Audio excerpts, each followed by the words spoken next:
നടത്തിയ ആ ഗവേഷണത്തിൽ പങ്കെടുത്തത് വിഗ്രഹങ്ങളും ശില്പങ്ങളും മുഴുവൻ, അതിൽ മുഴുവൻ നടത്തിയ പഠനങ്ങളിൽ ഈ വിഗ്രഹങ്ങളെല്ലാം പുനർനിർമ്മിച്ചത് AD 100-നും 300-നും ഇടയിലാണ്. അപ്പോഴും പിന്നെയും പുറകോട്ട് പോകുന്നു. വിഗ്രഹങ്ങൾ ഉണ്ടാക്കിയത് നൂറ്റാണ്ടുകൾക്ക് മുമ്പാണ് എന്നും ഇടയ്ക്ക് ക്ഷേത്രം പുതുക്കി പണിതിരുന്നു എന്നർത്ഥം എന്ന് ശാസ്ത്രജ്ഞന്മാർ പറഞ്ഞു. ബാബരി കെട്ടിടം ഇരുന്ന സ്ഥലത്ത് കോടതി നിർദ്ദേശാനുസരണം ഗവേഷണം നടത്തി 131 ശാസ്ത്രജ്ഞന്മാർ. അതിൽ 29 പേര് മുസ്ലിങ്ങളായിരുന്നു. ആ 29 ഒരാൾ കോഴിക്കോടുണ്ട് ഇപ്പോൾ, ഒരു മുഹമ്മദ്. അദ്ദേഹം പറഞ്ഞു എന്റെ കയ്യിൽ രേഖകളുണ്ട് എന്ന്. കഴിഞ്ഞ ദിവസം അദ്ദേഹത്തിന് ബന്ധപ്പെടുവാൻ കഴിഞ്ഞു. അദ്ദേഹം പറഞ്ഞു അവിടെ കണ്ടെത്തിയതാണ് രേഖകൾ, ചരിത്ര രേഖകൾ. 29 മുസ്ലിങ്ങളടക്കം 131 ശാസ്ത്രജ്ഞന്മാർ നടത്തിയ ഗവേഷണത്തിന്റെ റിപ്പോർട്ട്, 574 പേജ് റിപ്പോർട്ട് 2003 അലഹബാദ് ഹൈക്കോടതിക്ക് നൽകി. ആ റിപ്പോർട്ടിന്റെ അടിസ്ഥാനത്തിൽ തർക്കമന്ദിരം ഇരുന്ന സ്ഥലത്തിനടിയിൽ മുഴുവൻ തകർന്നടിഞ്ഞ ക്ഷേത്രങ്ങളുടെ അവശിഷ്ടങ്ങളാണ് എന്ന് ഈ ശാസ്ത്രജ്ഞന്മാർ, ആ പ്രദേശം മുഴുവൻ തകർന്ന ക്ഷേത്രങ്ങളുടെ അവശിഷ്ടങ്ങളാണ് മണ്ണിനടിയിൽ കിടക്കുന്നത് എന്ന് ശാസ്ത്രജ്ഞന്മാർ കോടതിക്ക് റിപ്പോർട്ട് നൽകി. ഇനി അതും പോരെങ്കിൽ നമുക്ക് ഇന്ത്യൻ ശാസ്ത്രജ്ഞനോ ഇന്ത്യക്കാരനോ പറയുമ്പോഴാണല്ലോ ഒരു മതിപ്പില്ലായ്മ. സാഹിബ് പറഞ്ഞാൽ നമ്മൾ അംഗീകരിക്കും, അങ്ങനെയാണല്ലോ. അതുകൊണ്ട് കോടതി നിർദ്ദേശപ്രകാരം കാനഡയിൽ നിന്നൊരു ശാസ്ത്രജ്ഞനെ കൊണ്ടുവന്നു. 2003 ജനുവരിയിൽ ലോക പ്രശസ്തനായ ഒരു ഭൂതല ശാസ്ത്രജ്ഞൻ, കനേഡിയൻ ശാസ്ത്രജ്ഞൻ ക്ലോഡ് റോബില്ലാർഡ് എന്നാണ് അദ്ദേഹത്തിന്റെ പേര്. അദ്ദേഹത്തിന്റെ നേതൃത്വത്തിൽ നടത്തിയ ശാസ്ത്ര ഗവേഷണത്തിന്റെ ആ പഠനത്തിന് നടത്തുന്ന രീതി, അതിന്റെ പേര് ഗവേഷണത്തിന്റെ രീതി ഗ്രൗണ്ട് പെനട്രേറ്റിംഗ് റഡാർ സർവേ. അത്യന്താധുനികമായ ഒരു ഇലക്ട്രോണിക് ഉപകരണമാണ്, ഒരു ഗവേഷണ ഉപകരണം. അതുകൊണ്ട് ഭൂമിക്ക് മുകളിലൂടെ പരിശോധിച്ചാൽ മീറ്ററുകളോളം ആഴത്തിലുള്ള ഭൂമിക്കടിയിൽ കിടക്കുന്ന വസ്തുക്കളുടെ ത്രിമാന ചിത്രങ്ങൾ സ്ക്രീനിൽ തെളിയും. മുകളിൽ വെച്ചാൽ മതി, അത് മുകളിലൂടെ ഉരുട്ടിയാൽ മതി, അല്ലെങ്കിൽ അതിനെ കൊണ്ടു നടന്നാൽ മതി. ഭൂമിക്കടിയിലുള്ള വസ്തുക്കൾ, അത് കല്ലാവട്ടെ ലോഹമാവട്ടെ എന്തുമാവട്ടെ, അതിന്റെ തനത് രൂപത്തിൽ, ത്രിമാന രൂപത്തിൽ, 3 ഡയമെൻഷൻ രൂപത്തിൽ സ്ക്രീനിൽ തെളിയും. അങ്ങനെയുള്ള ചിത്രങ്ങൾ അനേകം ഈ ഗ്രൗണ്ട് പെനട്രേറ്റിംഗ് റഡാർ സർവേ നടത്തി അവർ റിപ്പോർട്ട് കൊടുത്തത് എന്താണെന്ന് അറിയുമോ? തർക്കമന്ദിരം ഇരുന്നതിനടിയിൽ 1/2 മീറ്റർ മുതൽ 5.5 മീറ്റർ വരെ ആഴത്തിൽ ക്ഷേത്രങ്ങളുടെ നിർമ്മാണങ്ങളാണ് മുഴുവൻ. 5.5 മീറ്റർ ആഴത്തിൽ വരെ കിടക്കുന്നു. ക്ഷേത്രങ്ങളുടെ തറകൾ, തൂണുകൾ, പഴയ വിഗ്രഹങ്ങൾ ഒക്കെ കിടക്കുന്നു എന്ന് കനേഡിയൻ ശാസ്ത്രജ്ഞന്റെ റിപ്പോർട്ടും കോടതിയുടെ മുമ്പിലുണ്ട്. ഈ ശാസ്ത്രീയമായ മുഴുവൻ പരിശോധനകളുടെയും പഠനങ്ങളുടെയും അടിസ്ഥാനത്തിൽ, തെളിവുകളുടെ അടിസ്ഥാനത്തിലാണ് കോടതി പറഞ്ഞത് അവിടെ ക്ഷേത്രമായിരുന്നു, ക്ഷേത്രമാണ് വേണ്ടത്, ആരാധന നടന്നിരുന്നു, മതപരമായ ആരാധന നടന്നിരുന്നു. അതുകൊണ്ട് ആ ആരാധന സംരക്ഷിക്കണം. ക്ഷേത്രം നിലനിന്നിരുന്നു, ആ ക്ഷേത്രം നിലനിൽക്കണം, സംരക്ഷിക്കണം, അത് വിട്ടുകൊടുക്കണം എന്ന് കോടതി വിധിക്കുവാൻ ശാസ്ത്രത്തിന്റെ, ചരിത്രത്തിന്റെ, നിയമത്തിന്റെ ഒക്കെ അടിസ്ഥാനത്തിൽ, ഇതെല്ലാം പരിശോധനയുടെ അടിസ്ഥാനത്തിൽ നടത്തിയ ഈ കോടതി വിധിയെ ജനങ്ങളുടെ മുമ്പിൽ തെറ്റിദ്ധരിപ്പിക്കുകയല്ല ചെയ്തത്. എന്തിന്? മുസ്ലിം സഹോദരങ്ങളെ തെറ്റിദ്ധരിപ്പിക്കുവാൻ നടത്തിയ ഈ ഏർപ്പാട് ജനങ്ങൾ തിരിച്ചറിയണം. ക്ഷേത്ര നിർമ്മാണം കേവലം ആരാധനയുടെ മാത്രം പ്രശ്നമല്ല, അതും നാം തിരിച്ചറിയേണ്ടതുണ്ട്. വെറും ഒരു ആരാധനയ്ക്ക് വേണ്ടി എല്ലാവരും ക്ഷേത്രം വേണ്ടത്, പിന്നെയോ അത് ചരിത്രപരമായ ഒരു ആവശ്യമാണ്. എന്തുകൊണ്ട് സോമനാഥം സ്വാതന്ത്ര്യം കിട്ടിയ ഉടനെ തന്നെ അന്നത്തെ ഉരുക്കു മനുഷ്യൻ ആഭ്യന്തരമന്ത്രി സർദാർ വല്ലഭായ് പട്ടേൽ, ആദ്യത്തെ ഉപപ്രധാനമന്ത്രി, അദ്ദേഹവും KM മുൻഷിയും ഒക്കെ കൂടെ ചേർന്ന് സോമനാഥത്തിലേക്കാണ് പോയത്. മുഹമ്മദ് ഗസ്നി തകർത്ത ക്ഷേത്രം, അനേകം തവണ തകർത്ത ക്ഷേത്രം, ആ സോമനാഥത്തിന്റെ ഇടിഞ്ഞു പൊളിഞ്ഞു കിടക്കുന്ന സോമനാഥത്തിന്റെ മുറ്റത്ത് നിന്ന് പ്രതിജ്ഞ എടുത്തു, ഇത് പുതുക്കി പണിയണമെന്ന്. തിരിച്ചു വന്ന സർദാർ പട്ടേൽ പ്രധാനമന്ത്രി ജവഹർലാൽ നെഹ്റുവിനോട് പറഞ്ഞു സോമനാഥം പുതുക്കിപ്പണിയണം ഇന്ത്യ ഗവൺമെന്റ് എന്ന്. നെഹ്റു പറഞ്ഞു പറ്റില്ല എന്ന്. പട്ടേൽ പറഞ്ഞു വേണമെന്ന്. അവസാനം ബാക്കി പലരുടെയും നിർബന്ധവും പ്രേരണയും സമ്മർദ്ദവും ഒക്കെ വന്നപ്പോൾ ക്ഷേത്രം പുതുക്കിപ്പണിയുവാൻ നെഹ്റുവിന്റെ നേതൃത്വത്തിലുള്ള ഗവൺമെന്റിന് സമ്മതിക്കേണ്ടി വന്നു. അങ്ങനെ സമ്മതിച്ച് പുതുക്കി പണിതു. 1950 അതിന്റെ ഉദ്ഘാടനം നടത്തുവാൻ ഇടയായി. ഉദ്ഘാടനത്തിന് സമയമായപ്പോൾ KM മുൻഷി പോയി അന്നത്തെ പ്രസിഡന്റിനോട്, രാഷ്ട്രപതിയോട്, ഡോക്ടർ രാജേന്ദ്ര രാജേന്ദ്ര പ്രസാദിനോട് ഉദ്ഘാടനത്തിന് വരണമെന്ന് പറഞ്ഞു. നെഹ്റു പറഞ്ഞു പോകരുത് എന്ന്. ഇന്ത്യയുടെ പ്രസിഡന്റാണ് അങ്ങ്, മതേതര ഗവൺമെന്റിന്റെ അധ്യക്ഷനായ അങ്ങ് മതസ്ഥാപനമായ ക്ഷേത്രത്തിന്റെ പുനരുദ്ധാരണത്തിന് ഉദ്ഘാടനത്തിന് പോകരുതെന്ന് നെഹ്റു പറഞ്ഞു. ഞാൻ പോകുമെന്ന് രാജേന്ദ്ര പ്രസാദ്. പാടില്ല എന്ന് വീണ്ടും നെഹ്റു. എന്റെ പ്രസിഡന്റ് പദം പോയാലും ഈ സോമനാഥത്തിന്റെ ഉദ്ഘാടനത്തിന് പോകുമെന്ന് പറഞ്ഞ് ഡോക്ടർ രാജേന്ദ്ര പ്രസാദ് KM മുൻഷിയുടെ ആവശ്യപ്രകാരം ആ സോമനാഥത്തിന്റെ ഉദ്ഘാടനത്തിന് പോയി. ഉദ്ഘാടന വേളയിൽ രാജേന്ദ്ര പ്രസാദ് പറഞ്ഞ വാക്യം എന്താണെന്നറിയുമോ? കഴിഞ്ഞ 1000 കൊല്ലത്തെ അടിമത്വത്തിന്റെ കളങ്കമാണ് നാം കഴുകിക്കളയുന്നത്. ഏതാണ് 1000 കൊല്ലത്തെ അടിമത്വം? AD 1001 വന്ന മുഹമ്മദ് ഗസ്നി ആദ്യമായി തകർത്ത് തരിപ്പുറമാക്കി കടന്നുപോയ അന്ന് തൊട്ട് 1947 വരെ ഭാരതം അനുഭവിച്ച അടിമത്തം, ആ അടിമത്തത്തിന്റെ കളങ്കമാണ്. ഇതോടുകൂടി ഈ ക്ഷേത്രത്തിന്റെ ഉദ്ഘാടനത്തോടുകൂടി കളങ്കം കഴുകിക്കളയുകയാണ് എന്ന് രാജേന്ദ്ര പ്രസാദ് പറഞ്ഞപ്പോൾ അതിന്റെ അർത്ഥം എന്താ? അടിമത്തത്തിന്റെ കളങ്കമാണ് ഉയർന്നു നിൽക്കുന്നത്. ആ കളങ്കം മാറ്റണം. ആത്മാഭിമാനമുണ്ടെങ്കിൽ ഭാരതത്തിന്. പക്ഷേ അയോധ്യയും മധുരയും കാശിയും അങ്ങനെ ആക്കണമെന്നായിരുന്നു പട്ടേലിന്റെ ആഗ്രഹം. കാലക്കേടുകൊണ്ട് 1950 സർദാർ പട്ടേൽ കാലഗതിയെ പ്രാപിച്ചു. അല്ലായിരുന്നുവെങ്കിൽ ഈ 3 ക്ഷേത്രവും സർക്കാരിന്റെ നേതൃത്വത്തിൽ തന്നെ പുതുക്കേണ്ടി വരുമായിരുന്നു. പുതുക്കാൻ നിർബന്ധിതനാകുമായിരുന്നു നെഹ്റു. പട്ടേലിനെ പോലെ കരുത്തുള്ള ഒരുവൻ പിന്നീട് ഭാരതത്തിന്റെ മന്ത്രിസഭയിൽ ഇല്ലാതെ പോയത് കൊണ്ട് ആത്മാഭിമാനത്തെ കഴിഞ്ഞും പ്രധാനം അധികാരമാണെന്ന് തിരിച്ചറിഞ്ഞവർ അധികാരം നഷ്ടപ്പെടുന്ന ഒന്നും നെഹ്റുവിനോട് പറയാൻ തയ്യാറല്ലാതിരുന്നത് കൊണ്ട് ബാക്കി 3 കാര്യം ആരും മിണ്ടിയില്ല, മുൻഷി ഒഴിച്ച്. അങ്ങനെയാണ് മറ്റ് 3 ക്ഷേത്രങ്ങൾ പുനരുദ്ധരിക്കപ്പെടാതെ പോയത്. അതുകൊണ്ട് ഈ ഇടിഞ്ഞുപൊളിഞ്ഞ ക്ഷേത്രങ്ങൾ ഭാരതത്തിന്റെ ആത്മനിന്ദയുടെ അപമാനത്തിന്റെ അടയാളമാണെന്നാണ് പട്ടേൽ പറഞ്ഞതും രാജേന്ദ്ര പ്രസാദ് പറഞ്ഞതും KM മുൻഷി പറഞ്ഞതും ഈ നാടിനോട് കൂറുള്ള ഓരോരുത്തരും പറഞ്ഞത്. അത് തന്നെയാണ് ഈ നാട്ടിലേക്ക് ഒരിക്കൽ വന്ന ലോകപ്രസിദ്ധനായ ഒരു ചരിത്രകാരനാണ്. നിങ്ങളിൽ ചിലരെങ്കിലും കേട്ടിട്ടുള്ള ഒരു മനുഷ്യൻ, ലോകത്തിന്റെ ചരിത്രം എഴുതിയ ആർണോൾഡ് ടോയൻബി. അദ്ദേഹം 1963 നെഹ്റു ക്ഷണിച്ചിട്ട് മൗലാന അബ്ദുൽ കലാം ആസാദ് അനുസ്മരണ പ്രസംഗത്തിന് ഡൽഹിയിൽ വന്നു. ആ പ്രസംഗം നടത്തിയപ്പോൾ അദ്ദേഹത്തിന്റെ പ്രസംഗത്തിന്റെ തലക്കെട്ട് ഏകലോകവും ഭാരതവും എന്നായിരുന്നു. ആ പ്രസംഗത്തിൽ അദ്ദേഹം പറഞ്ഞ പ്രധാനപ്പെട്ട 2-3 വാക്യങ്ങൾ ഞാൻ വായിക്കാം. ഒന്ന്, ഒരു കാലത്ത് റോമൻ കത്തോലിക്ക ക്രിസ്ത്യൻ സാമ്രാജ്യത്തിൽ ചേർന്ന ഒരു സ്വതന്ത്ര നാടായിരുന്നു പോളണ്ട്. അതിന്റെ തലസ്ഥാന നഗരമായ വാഴ്സ റഷ്യക്കാർ ആദ്യമായി പിടിച്ചടക്കിയപ്പോൾ 1-ാം ലോക മഹായുദ്ധത്തിൽ അവർ ഈ പ്രധാന ചത്വരത്തിൽ ഒരു പൗരസ്ത്യ വിശ്വാസ പള്ളി, ഈസ്റ്റേൺ ഓർത്തഡോക്സ് കത്തീഡ്രൽ സ്ഥാപിച്ചു. ഭരണകർത്താക്കൾ തങ്ങളാണെന്ന് പോളണ്ടുകാരെ നിരന്തരമായി ഓർമ്മിപ്പിക്കുന്ന ഒരു പ്രത്യക്ഷ പ്രതിഷ്ഠയായിട്ടാണ് റഷ്യക്കാർ ഇത് നിർമ്മിച്ചത്. 1918 പോളണ്ടിന്റെ സ്വാതന്ത്ര്യം പുനഃസ്ഥാപിതമായപ്പോൾ അവർ ഈ പള്ളി പൊളിച്ചെറിഞ്ഞു. ഞാൻ പോളണ്ട് സന്ദർശിച്ച കാലത്ത് ഈ പൊളിച്ചെറിയൽ കഷ്ടിച്ച് കഴിഞ്ഞിട്ടേ ഉണ്ടായിരുന്നുള്ളൂ. ഈ റഷ്യൻ പള്ളി പൊളിച്ചെറിഞ്ഞതിന് പോളിഷ് ഗവൺമെന്റിനെ ഞാൻ വലുതായി കുറ്റപ്പെടുത്തുന്നില്ല. റഷ്യക്കാർ ഈ പള്ളി കെട്ടിയത് മതത്തിനു വേണ്ടിയല്ല, രാഷ്ട്രീയത്തിനു വേണ്ടിയായിരുന്നു. ഇതിന്റെ ആന്തര ഉദ്ദേശം പോളണ്ടുകാരെ കൽപ്പിച്ചു കൂട്ടി അപമാനിക്കണമെന്നതും. ക്രിസ്ത്യൻ രാജ്യമാണ് പോളണ്ട്. ആ പോളണ്ടിന്റെ തലസ്ഥാനത്ത് അവരുടെ പള്ളി തകർത്ത് ആക്രമിച്ചു വന്ന റഷ്യക്കാരൻ വേറെ ക്രിസ്ത്യൻ പള്ളി പണിതു. അടിമകളാക്കി നിർത്തിയിരിക്കുന്നതിന്റെ അടയാളം. സ്വാതന്ത്ര്യം കിട്ടിയപ്പോൾ തങ്ങൾ ക്രിസ്ത്യാനികളായിരുന്നിട്ടും പോളണ്ടുകാര് കെട്ടിയ ക്രിസ്ത്യൻ പള്ളി എന്തിനാണ്, റഷ്യക്കാർ കെട്ടിയ ക്രിസ്ത്യൻ പള്ളി എന്തിനാണ് പോളണ്ടുകാർ പൊളിച്ചു കളഞ്ഞത്? 2 ക്രിസ്ത്യൻ പള്ളിയല്ലേ, പിന്നെ എന്തിനു പൊളിച്ചെറിഞ്ഞു?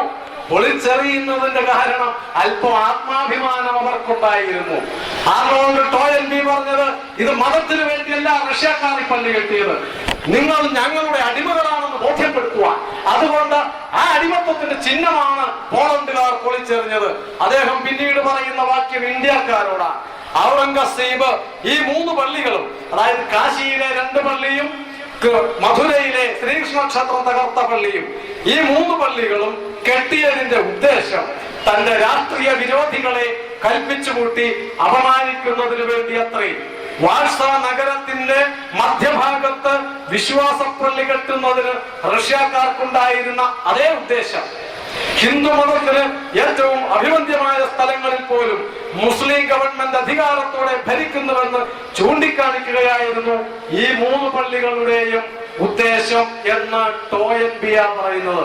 അദ്ദേഹം പറഞ്ഞത് ഒരു വാക്യമിത: ഔറംഗസീബിന്റെ പള്ളികളെ പരിരക്ഷിച്ചു വരുന്ന നിങ്ങളെക്കാൾ, നമ്മളെക്കാൾ, ഇവിടെ ഇരിക്കുന്ന നമ്മളെ ഓരോരുത്തരെ ചൂണ്ടിയാ പറയുന്നത്, ഔറംഗസീബിന്റെ പള്ളികളെ സംരക്ഷിച്ചു വരുന്ന നിങ്ങളെക്കാൾ റഷ്യക്കാർക്ക് തന്നെ യശസ്കരമായ വാഴ്സയിലെ സ്മാരകം നശിപ്പിച്ച പോളണ്ടുകാരല്ലേ ഒരു പക്ഷേ വാസ്തവത്തിൽ ദയവുള്ളവരെന്ന് പോലും എനിക്ക് തോന്നിയിട്ടുണ്ട്. പോളണ്ടുകാർക്ക് ആത്മാഭിമാനം ഉണ്ടായിരുന്നു എന്നർത്ഥം. മതമല്ല പ്രശ്നം. ഇത് ഈ നാട്ടിലെ മുസ്ലിങ്ങൾ പൊളിച്ചു കളയേണ്ടതായിരുന്നു. ബാബർ കെട്ടിയ, ഔറംഗസീബ് കെട്ടിയ, അതുപോലെയുള്ള ആക്രമണകാരികൾ തകർത്ത് കെട്ടിയ കെട്ടിടങ്ങൾ ഈ നാട്ടിലെ ഇന്ത്യൻ മുസ്ലിങ്ങളായിരുന്നു 1947 ശേഷം പൊളിച്ചെറിയേണ്ടിയിരുന്നത്. അങ്ങനെ ആയിരുന്നെങ്കിൽ എത്ര അഭിമാനം ഉണ്ടാകുമായിരുന്നു. അത് ഈ നാടിന്റെ അടിമത്വത്തിന്റെ അടയാളമാണ്, ഞങ്ങളെ കീഴടക്കിയതിന്റെ ചിഹ്നം, അതിവിടെ വേണ്ട എന്ന് പറയുകയായിരുന്നില്ലേ വേണ്ടിയിരുന്നത്. അങ്ങനെ പറയുന്നതിന് പകരം അത് നമ്മുടെ മതേതരത്വത്തിന്റെ മകുടമാണ് എന്ന് പറഞ്ഞ് ഈ നാടിനെ മുഴുവൻ അപമാനിക്കുന്നവരല്ലേ രാജ്യദ്രോഹികൾ. ഇങ്ങനെ നാടിന്റെ അപമാന സ്തംഭങ്ങളാണ് വലിച്ചെറിയേണ്ടത്, അഭിമാന സ്തംഭങ്ങളാണ് ഉയർത്തേണ്ടത്. അങ്ങനെ ചെയ്തിട്ടുണ്ട് ലോക ചരിത്രത്തിൽ. പോളണ്ട് ചെയ്തതുപോലെ സ്പെയിനിൽ ചെയ്തിട്ടുണ്ട്. കുരിശുയുദ്ധകാലത്ത് തുർക്കി ആക്രമിച്ച് കീഴടക്കി സർവ്വതും നശിപ്പിച്ചു.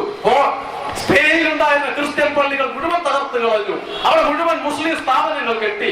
നൂറ്റാണ്ടുകൾക്ക് ശേഷമാണ് സ്പെയിൻ സ്വാതന്ത്ര്യം നേടിയത്. സ്വാതന്ത്ര്യം നേടിക്കഴിഞ്ഞപ്പോൾ അവിടെ ഉണ്ടായിരുന്ന എല്ലാ മുസ്ലിം മതസ്ഥാപനങ്ങളും അവർ പൊളിച്ചെറിഞ്ഞു. അത് ഇസ്ലാം മതത്തിനോടുള്ള വിരോധം കൊണ്ടല്ല, പിന്നെയോ തങ്ങളെ കീഴടക്കിയ തുർക്കിയെ വെല്ലുവിളിച്ചുകൊണ്ട് ആ തുർക്കിയോടുള്ള വിരോധം തീർക്കുവാൻ അവരുടെ കെട്ടിടങ്ങൾ പൊളിച്ചെറിഞ്ഞ ചരിത്രം സ്പെയിനിനുണ്ട്, ക്രിസ്തു മതത്തിനുണ്ട്. അത് തെറ്റാണോ? അപ്പോൾ ഉള്ള ഒരു ചോദ്യം വേറെയും ഇങ്ങനെ ചോദ്യമാണല്ലോ നാണം കെടുത്തുന്ന ചോദ്യം. പിന്നത്തെ ചോദ്യം നൂറ്റാണ്ടുകൾക്ക് മുമ്പ് നടന്ന തെറ്റ് തിരുത്താൻ പാടുണ്ടോ എന്നാണ്. വേറെ ഒരു തെറ്റുകൊണ്ട് തിരുത്താൻ പാടുണ്ടോ എന്ന. വേറെ ഏതാ തെറ്റ്? എന്റെ വീട്ടിലുള്ള അമ്മയെ ആരെങ്കിലും പിടിച്ചുകൊണ്ടുപോയി കുറെ വർഷം കഴിഞ്ഞ് ഞാൻ തിരിച്ചു പിടിച്ചു, അപ്പൊ അതുകൊണ്ട് അത് പാടില്ല, ഒരു ഒത്തുതീർപ്പ്, പപ്പാതി, അങ്ങനെയാണോ? സ്വത്ത് കൊള്ളയടിച്ചാൽ പപ്പാതി, അങ്ങനെയാണോ? അങ്ങനെയാണോ വേണ്ടത്? അത് തിരിച്ചെടുക്കണം. ബലമുണ്ടാകുമ്പോൾ, മക്കൾക്ക് ബലമുണ്ടാകുമ്പോൾ അമ്മയ്ക്ക് സ്വാതന്ത്ര്യം നേടിക്കൊടുക്കും. അതാ പാരമ്പര്യം. അത് പങ്കുവയ്ക്കുകയല്ല.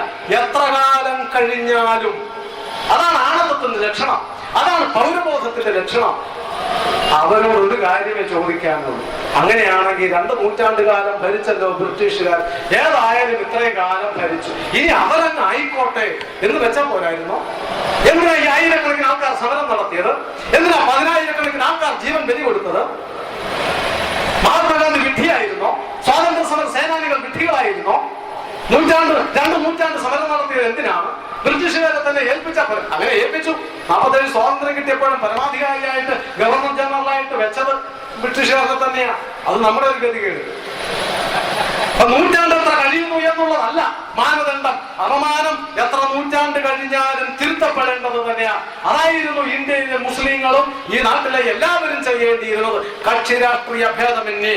അതുകൊണ്ട് അപമാനത്തിന്റെ അടയാളം വലിച്ചെറിയേണ്ടത് ഈ നാടിന്റെ മോചനത്തിന്റെ ലക്ഷണമാണ്, ഈ നാടിന്റെ അഭിമാനത്തിന്റെ അടയാളമാണ്. മഹാക്ഷേത്രങ്ങളുടെ പങ്ക് മറ്റു പലതരത്തിലുമുണ്ട്.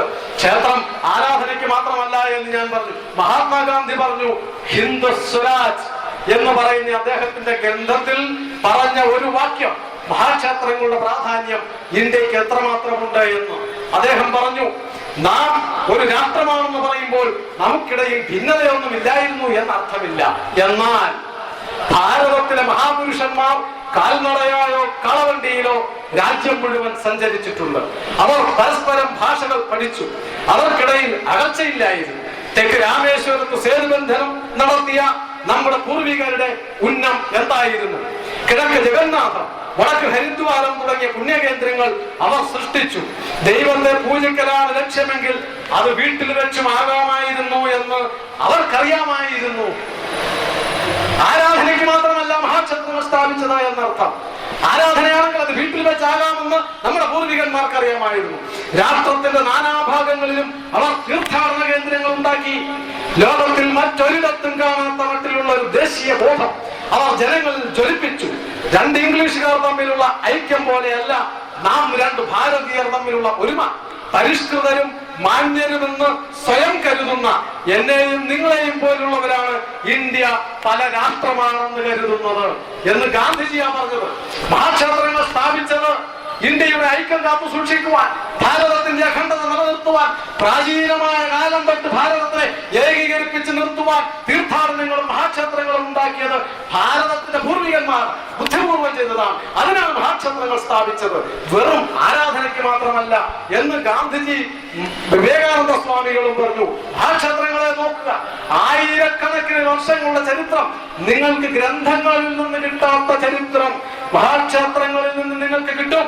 അനേകം നൂറ്റാണ്ടുകളുടെ ആക്രമണങ്ങളുടെ ചരിത്രം, അനേകം പുതുക്കലുകളുടെ ചരിത്രം, 100 ആക്രമണങ്ങളുടെയും ആ ആക്രമിച്ച് തിരിച്ചുപോയ അതിന്റെ അലയൊലി അവസാനിക്കുന്നതിന് മുൻപ് തന്നെ അവശിഷ്ടങ്ങളിൽ നിന്ന് 100 പുതുക്കലുകളുടെയും ചരിത്രം നിങ്ങൾക്ക് ഈ മഹാക്ഷേത്രങ്ങളിൽ നിന്ന് പഠിക്കാൻ കഴിയും എന്ന് വിവേകാനന്ദ സ്വാമികൾ പറഞ്ഞു.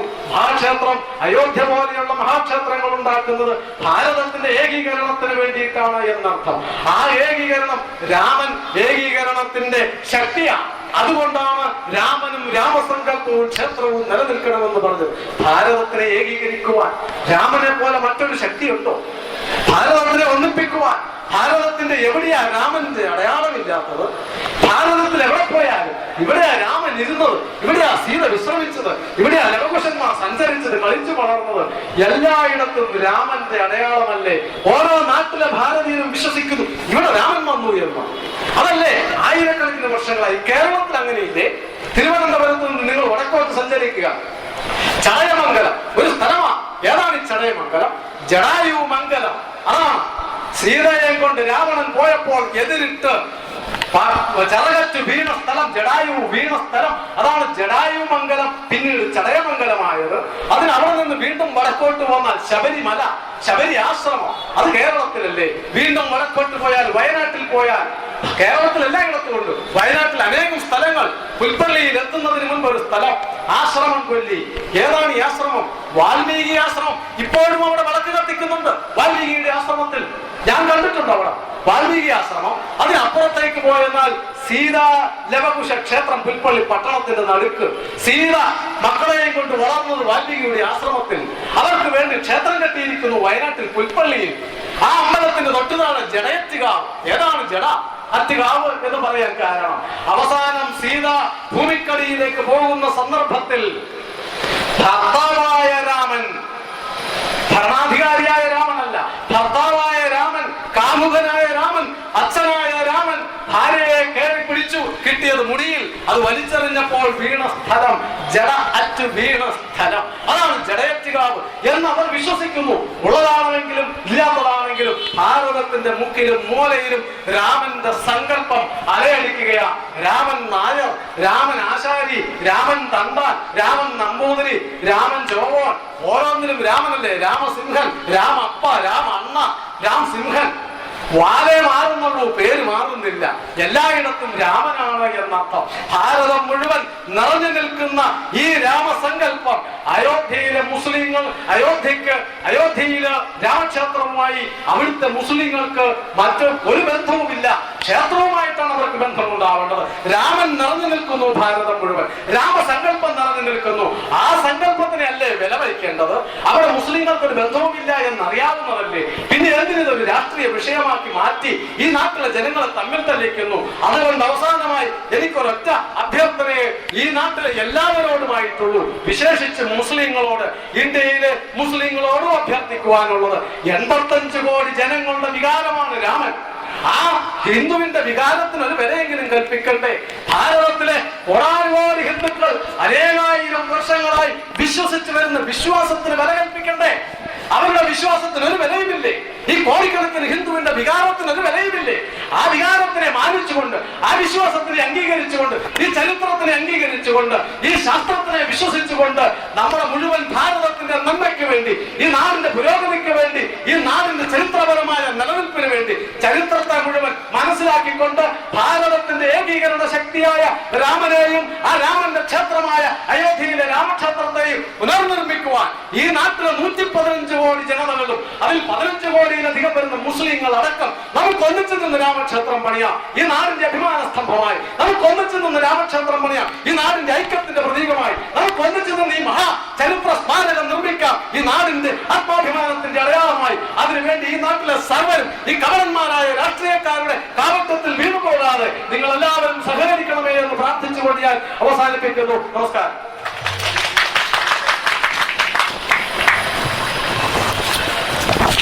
രേഖപ്പെടുത്തുവാനായി ഭാരതീയ വിചാര കേന്ദ്രം ജില്ലാ കമ്മിറ്റി അംഗം ശ്രീ ജി കെ പിള്ള സാറിനെ ക്ഷണിക്കുന്നു.